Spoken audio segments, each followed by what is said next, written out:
The Jared Dillian Show.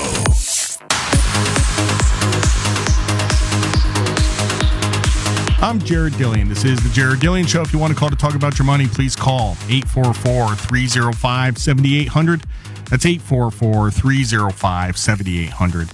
This is the Jared Dillian Show, and I do recommend you call because you're running out of time.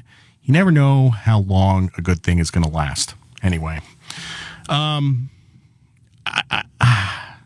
I love economic illiteracy. I love it when people just say dumb stuff, okay?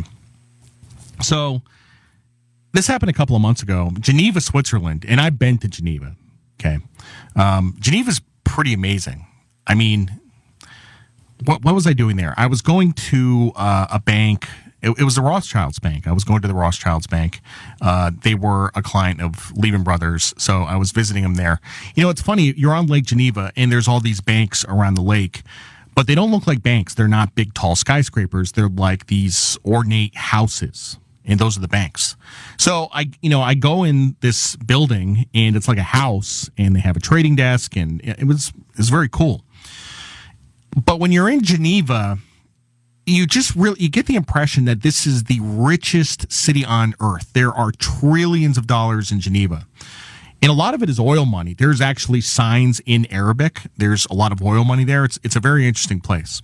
Anyway, they raised the minimum wage in Geneva to $25 an hour, right? So you had these idiots in the United States saying, well, Geneva has a $25 an hour minimum wage. We should have a $25 an hour minimum wage. Okay, let's unpack this for a second. So Geneva's minimum wage, if you applied it to the United States, adjusted for the cost of living, it would be about $12 an hour in the United States, would be a comparable minimum wage. By the way, a minimum wage, a $25 minimum wage is about $50,000 a year, right? $50,000 a year, which is a pretty comfortable living. You know what I mean? Like, it's really like, I mean, is that the standard? What's the name of the guy? There's a guy that has a company, Dan something or other. I can't remember his name, but he has a company. It's like a software company or something like that.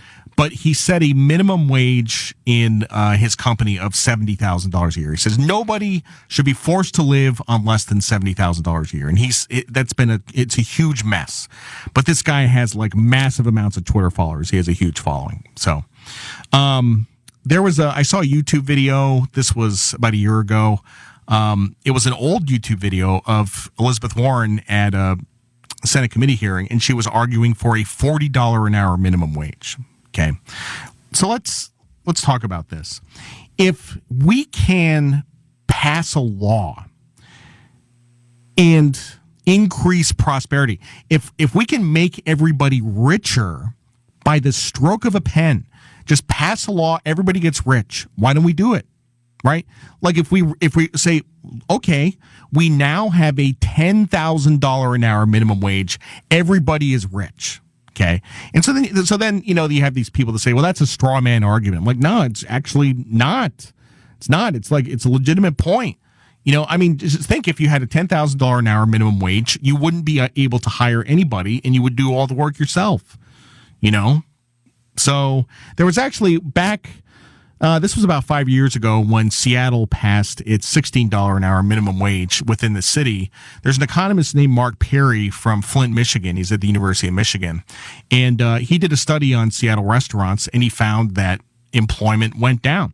I mean, it's a very simple calculation, right? You can have 3 people working at $10 an hour, or you can have 2 people working at $15 an hour. It works out to the same amount. So then what people say is, well, just pay them $15 an hour and hire 3 people and take it out of your profits, you greedy bastard. But yeah, then you have to have a conversation about the role of profits in society, right? I mean, think about this. If I had a restaurant, okay, and restaurants generally are not very profitable businesses. But let's say I had a restaurant and I was, I owned the restaurant and I was making $200,000 a year at the restaurant, right? And let's say you passed a law that I had to pay people $15 an hour, but I couldn't fire anybody. I had to keep them all employed. Okay. So basically that would cut into the profits. And now instead of making $200,000, I'd be making $100,000. You would stop owning the restaurant. You would sell it. You would quit because your time is worth $200,000 a year, not $100,000 a year. I'm Jared Dillian. This is the Jared Dillian Show. We're talking about the minimum wage. If you want to call to talk about your money or the minimum wage, the number is 844-305-7800. That's 844-305-7800. The minimum wage kills jobs, okay? Now, it is very low right now.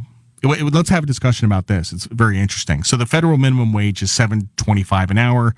There's been a bunch of states that have raised their minimum wage above that, probably about 25 or 30 states. So there's not that many states where it's $7.25 an hour. South Carolina, it's $7.25 an hour. $7.25 an hour is not that much, okay?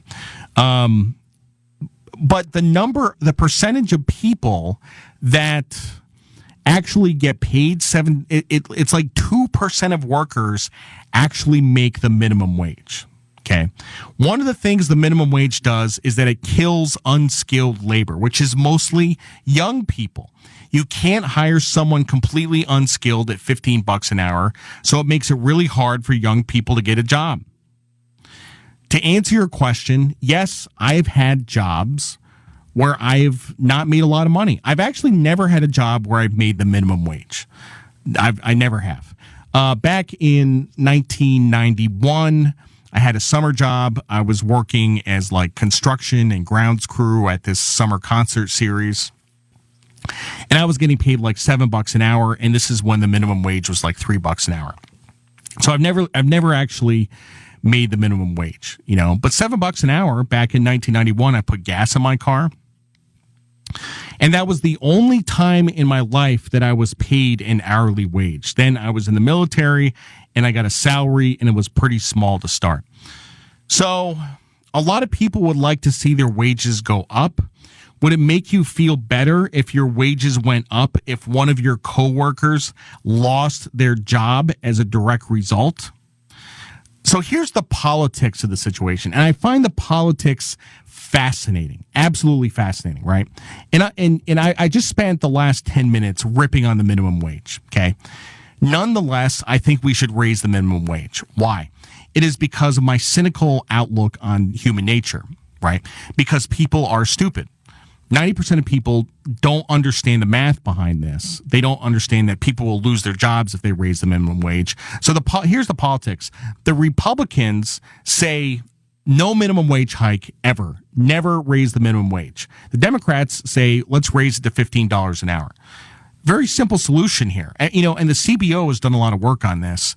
If you raise the minimum wage to $10 an hour, then there's only about it's less than 1 million jobs that are lost. If you raise the minimum wage to $15 an hour, then 3 million jobs are lost.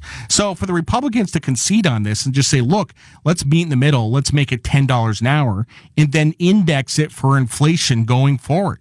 That's the best way to do it. The last time we raised the minimum wage was in 2008, so it's been 13 years. We've had some inflation. Why don't we just index it to inflation, and then we don't have to have these arguments every 15 years? Makes sense to me. So, I'm in favor of raising the minimum wage to $10 an hour because I think a minimum wage is a permanent feature of our economy. Now, having said all that, all of this is moot. It doesn't matter anymore because we've de facto raised the minimum wage through the stimulus checks and the unemployment benefits. Okay, because what we've done is now people are getting paid not to work. They were getting paid a couple $1,000 of stimulus checks. So they're like, I'm not going to come back to work for a minimum wage job because I'm making more than that staying home.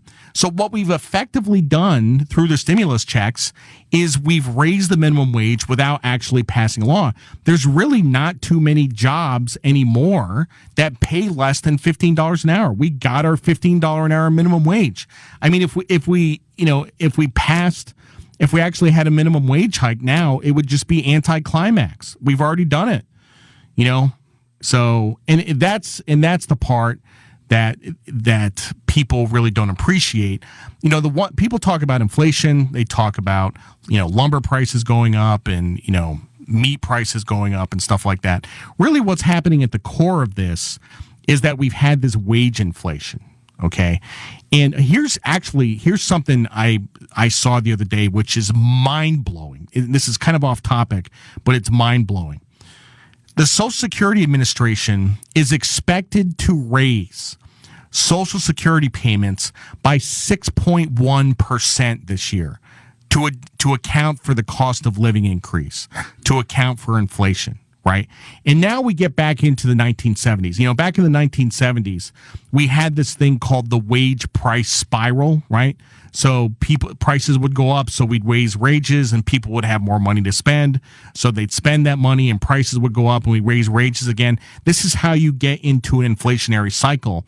And we started it during the pandemic. We started it with, and it's going to be interesting because the enhanced unemployment benefits run out in September. In South Carolina, they've already run out. Henry McMaster passed a law and said, okay, as of July, the unemployment benefits run out. You have to go back to work.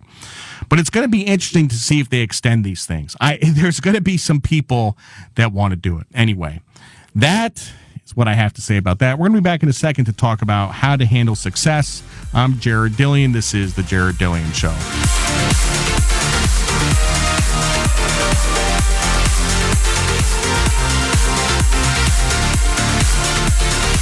Jared Dillian. Own your money. Own your life.